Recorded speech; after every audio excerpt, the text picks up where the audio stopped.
La vie est une tapisserie complexe d'émotions et de décisions, où les lignes entre le bien et le mal peuvent se mélanger de manières inattendues. Parfois, un simple changement dans la dynamique familiale peut ouvrir la porte à des sentiments que nous n'aurions jamais imaginés. Voici l'histoire de Clara et Lucas qui, au milieu de la confusion de la vie quotidienne, se sont retrouvés face à un amour qui défiait toutes les normes. Je suis Clara, une femme de 42 ans, et ce que je m'apprête à partager peut sembler confus, et même dérangeant. La vie est complexe et pleine de nuances, et les émotions ne se comportent souvent pas comme nous le pensons. Tout a commencé de manière innocente, moi, une femme mûre en paix avec ma vie, et mon fils Lucas, un jeune homme de 20 ans, vibrant, plein d'énergie, de passion et de questions sur le monde. Notre relation, jusqu'alors chaleureuse et désintéressée, était sur le point de changer d'une manière que je n'aurais jamais pu imaginer. Lucas a toujours été mon fils préféré. Il a été une partie intégrante de ma vie, présent lors des réunions de famille, des célébrations et dans les moments quotidiens. Je n'avais jamais pensé qu'il pourrait y avoir quelque chose de plus entre nous. Pour moi, il avait toujours été ce jeune garçon curieux, plein de questions et avec un avenir prometteur. Cependant, quelque chose a changé, quelque chose qui a reconfiguré tout notre lien. Nous vivions dans une maison modeste en périphérie, entourée par la nature et la tranquillité, qui aurait pu être le cadre idéal pour une vie ordinaire. Pourtant, derrière ces 4 murs, une histoire se déroulait qui défiait toutes les conventions. Un jour, Lucas est rentré de l'université pour passer les vacances à la maison. Il y avait quelque chose en lui qui avait changé. Il ne s'agissait pas seulement de sa façon de parler ou de la nouvelle confiance dans sa posture, mais d'une maturité que je n'avais jamais remarquée auparavant et qui, d'une certaine manière, me déconcertait. Je me souviens de ce jour comme si c'était hier. Lucas était assis à la table de la cuisine, révisant quelques notes pour ses examens. Moi, distraite par les tâches ménagères, je ne remarquais à peine sa présence jusqu'à ce que son regard intense se fixe sur moi, un regard qui n'était plus celui du garçon que je connaissais. Je me suis arrêtée, les mains encore humides de la vaisselle, et j'ai ressenti quelque chose en moi. Je ne savais pas exactement ce que c'était. C'était un mélange d'inconfort, de curiosité et d'attraction, et c'était terrifiant d'envisager cette dernière possibilité. « Comment s'est passée ta journée ?» demandai-je, essayant de paraître décontracté et de cacher tout signe de l'inquiétude qui commençait à germer en moi. « Bien, répondit-il, traînant les mots comme s'il cherchait autre chose à dire, mais il y a quelque chose à propos duquel j'ai beaucoup réfléchi. Ce quelque chose semblait flotter dans l'air entre nous. Je ne pouvais pas m'empêcher de sentir un nœud dans l'estomac. La façon dont il me regardait était différente, quelque chose que je ne savais pas comment gérer. « Qu'est-ce que c'est ?» lui demandai-je, essayant de garder le ton maternel et chaleureux que j'avais toujours utilisé, mais il y avait une tension dans l'air, une distance qui n'était pas là auparavant. Il me regarda droit dans les yeux. Il y avait dans son expression quelque chose entre le désir et le besoin. Cela me rappela quand il était enfant et venait chercher du réconfort après un cauchemar, mais maintenant, il n'y avait pas de peur dans ce qui le perturbait, c'était quelque chose de plus complexe et dangereux. « Je ne peux pas m'empêcher de penser à toi, dit-il directement, presque à toute vitesse. » Les mots tombèrent comme un poids sur mon cœur. Je restais paralysée, incapable de traiter ce que je venais d'entendre. Que cela signifiait-il? Que tentait-il de me dire? Lucas, commençai-je, mais je ne savais pas comment continuer. Il y avait tant de choses que je voulais dire, mais mon esprit était un tourbillon de pensées contradictoires. Au fond, je savais à quoi il se référait, mais je ne voulais pas l'admettre, je ne pouvais pas. Alors, sans avertissement, il se leva de sa chaise et s'approcha. Il me regarda dans les yeux, avant que je puisse réagir, m'embrassa. Ce fut un baiser rapide, presque maladroit, mais chargé d'une force émotionnelle qui me prit par surprise. Je pensais que, pendant un bref instant, tout mon être criait pour que je l'arrête, mais quelque chose en moi resta immobile. Quand nos lèvres se séparèrent, je le regardais encore étourdi, avec le cœur battant la chamade. Lucas semblait également surpris par ce qu'il venait de faire, mais il n'y avait aucun regret dans ses yeux. Il désirait simplement quelque chose qui n'aurait jamais dû exister. Je ne savais pas quoi faire, je ne pouvais pas penser clairement. Je savais que nous venions de franchir une limite qui n'aurait jamais dû être franchie, mais en même temps, il y avait quelque chose en moi que je ne pouvais pas nier, ce que j'avais ressenti pendant cet instant fugace. Les semaines suivantes furent un tourbillon d'émotions contradictoires. Lucas et moi parlions à peine de ce qui s'était passé, mais la tension entre nous était palpable. Chaque fois que nous croisions nos chemins, chaque fois que nos regards se rencontraient, je ressentais cette étincelle, cette électricité que je n'avais jamais ressentie auparavant, et qui me terrifiait autant qu'elle m'intriguait. Un après-midi, alors que nous étions dans le salon, il rompit le silence. « Je ne peux pas m'empêcher de penser à ce qui s'est passé, me confia-t-il, avec la voix chargée d'émotion. Je ne sais pas ce qui m'arrive, mais je sais que je ne peux pas continuer à l'ignorer. Moi non plus, je ne pouvais plus ignorer, bien que je sache que ce que je ressentais était mal.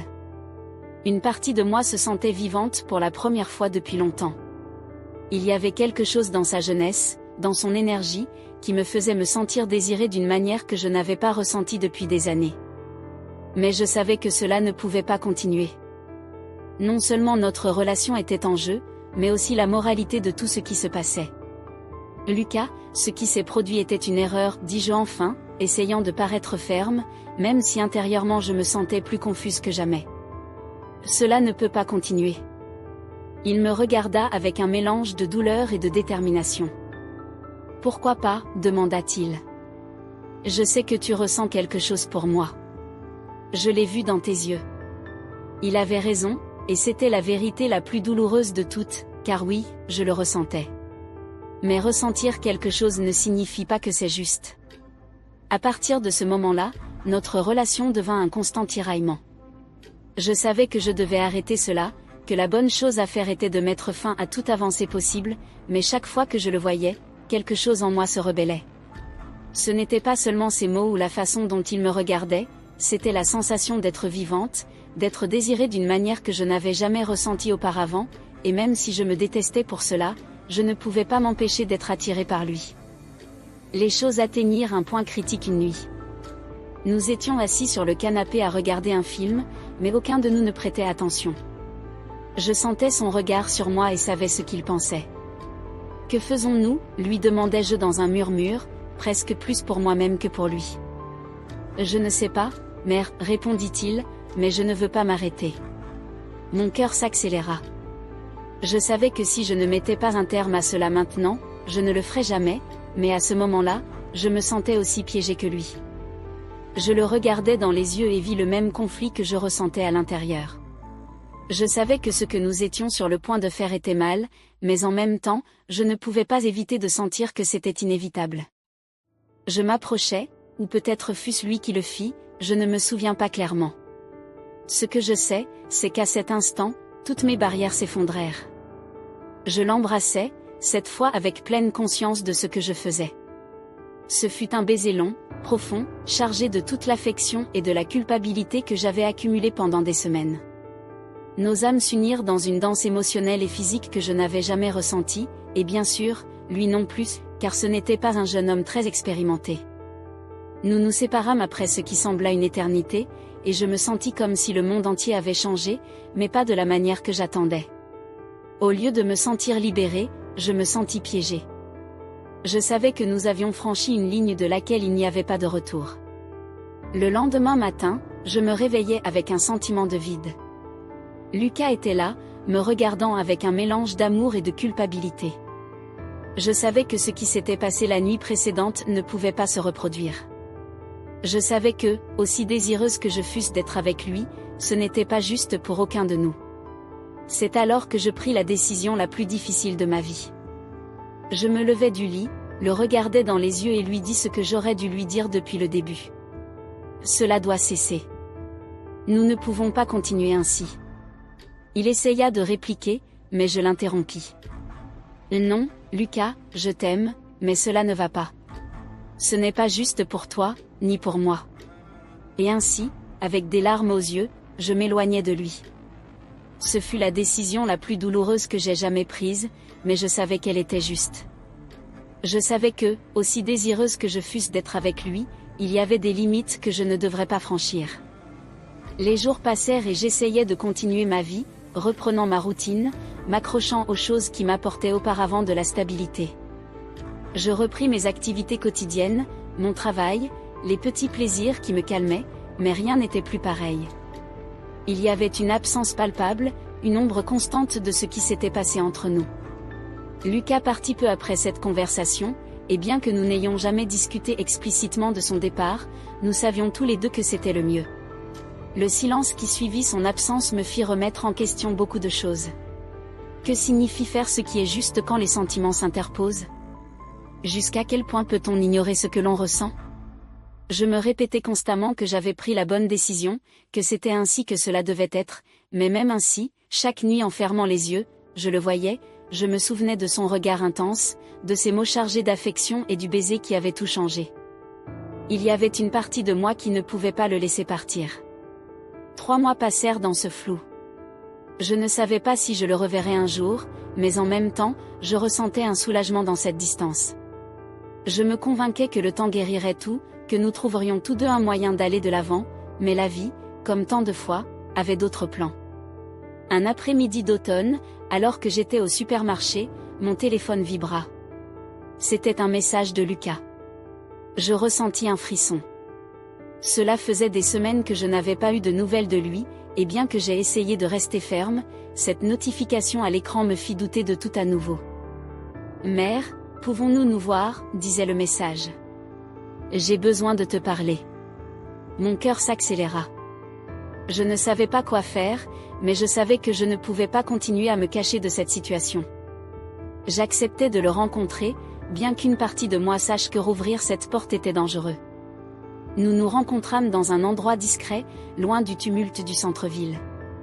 Quand je le vis entrer, il semblait avoir changé. Il était plus maigre, son visage montrait une maturité qu'il n'avait pas auparavant.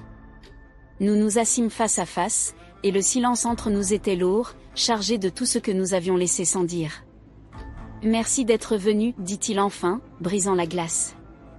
J'avais besoin de te voir. Je suis contente d'être ici, admis-je, même si mes mots semblaient étranges en sortant de ma bouche. Je ne savais pas si je le disais par habitude, par politesse, ou pour quelque chose de plus profond. Lucas prit une profonde inspiration, comme si ce qu'il s'apprêtait à dire nécessitait toute sa force. J'ai beaucoup réfléchi à nous, à ce qui s'est passé, et même si cela me fait mal, je sais que tu avais raison.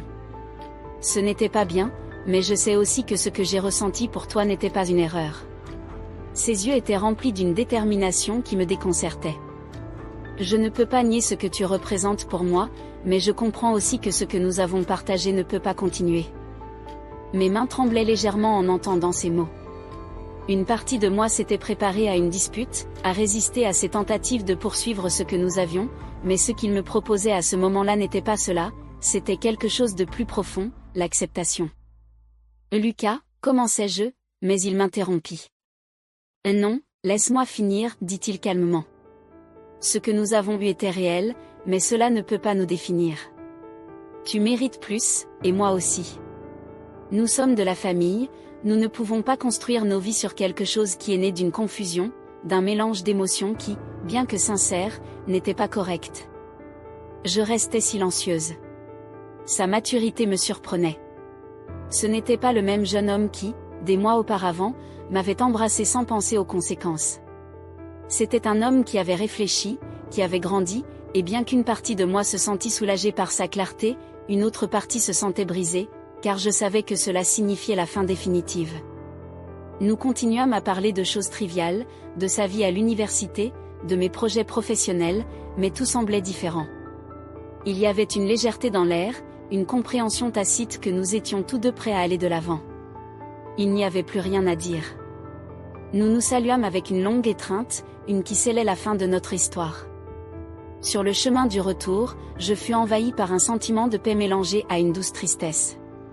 J'avais aimé Lucas d'une manière qui n'était pas facile à comprendre, mais je savais que ce que nous avions partagé devait rester dans le passé. Ce n'était pas une histoire avec une fin heureuse conventionnelle, mais il y avait quelque chose de libérateur à l'accepter. La leçon que j'en ai tirée est que l'amour, aussi intense soit-il, ne doit pas toujours nous guider. Parfois, faire ce qui est juste signifie renoncer à ce que l'on désire le plus, non pas parce que nous ne le voulons pas, mais parce que ce n'est pas ce dont nous avons besoin. Parfois, le plus difficile est de laisser aller, non pas parce que l'amour n'est pas réel, mais parce que ce n'est pas l'amour approprié pour ce moment, pour ces circonstances. Lucas et moi avions franchi une ligne qui n'aurait pas dû être franchie, et bien que nous ne regrettions jamais ce que nous avions ressenti, nous avons tous deux compris qu'il y avait des limites pour une raison. L'amour ne signifie pas toujours s'accrocher, parfois cela signifie apprendre à lâcher prise.